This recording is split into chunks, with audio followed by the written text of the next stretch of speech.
마지막 장면은 진짜 소름이 돋네요. 아무 소리도 들리지 않은 채 화영과 인주가 마주보게 되는 장면은 정말 명장면이었습니다.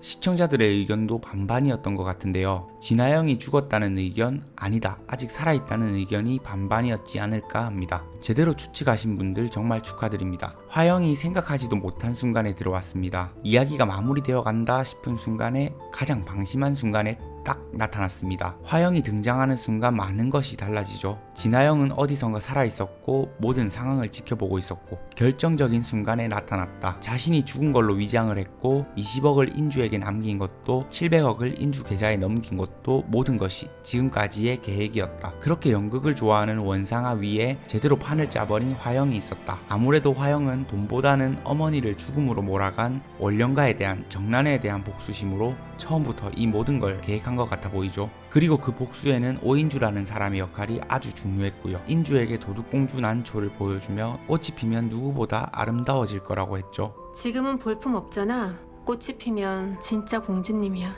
진아영은 믿었겠죠. 원령가 원상아와 박재상이 저지른 범죄들, 정난해의 진실을 밝히는 걸 인주는 여기까지 끌고 올 수 있다고 화영은 믿었던 것 같습니다. 인주에게 인경이 어떤 사람인지 들었을 때일 수도, 혹은 그 전부터일 수도 있겠죠. 자신의 판에 인주와 인경을 끌어들였던 것 같네요. 그렇다면 가장 의문은 화영의 죽음이죠. 마지막 화에서 명확하게 화영의 죽음에 대한 이야기들이 풀릴 테지만 지금으로선 가장 합리적으로 생각할 수 있는 건 최도일이지 않을까 합니다. 최도일 신분 세탁 전문가죠. 내가 신분 세탁해서 영구히 도피시켜드린 첫 번째 클라이언트예요. 최도일도 원령가에 대한 원한이 있는 사람입니다. 최도일은 지금 상황에서 700억을 버리는 선택을 했죠. 어쩌면 최도일도 돈이 가장 중요한 것이 아니라 복수심이 가장 큰 인물일 수도 있겠습니다. 그리고 최도일이 화영의 죽음을 위장해줬고 둘이 함께 지금까지 상황을 끌고 왔을 수도 있겠네요. 한편 박재상은 원상아를 위해 한치의 망설임 없이 뛰어내렸습니다. 무슨 짓을 해서라도 널 지킬 거라고, 세상 가장 높은 곳에서 뛰어내려서라도 지킨다며 죽어버렸습니다. 고 실장은 이상적인 죽음이라고,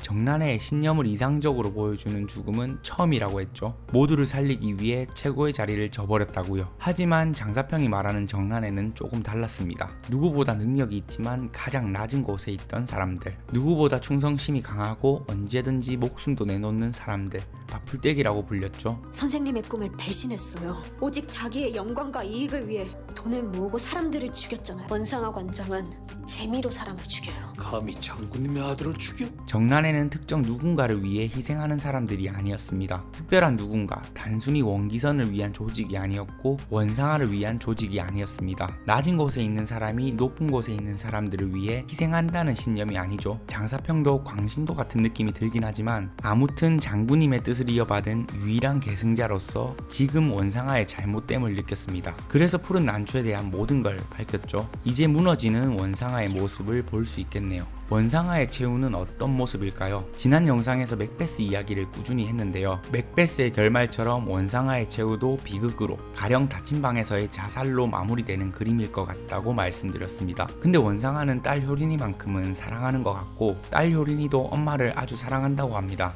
또한 원상아를 정신적으로 흔들었던 사람은 이내뿐이죠. 어쩌면 원상아가 극단적인 선택을 하는 순간에 효린이와 이내가 나타나 구해줄지도 모르겠네요. 그래도 잘못은 절대 씻을 수 없을 겁니다. 작은 아씨들의 결말이 너무 궁금한데요. 그럼 내일 작은 아씨들 마지막 회 함께 정주행합시다.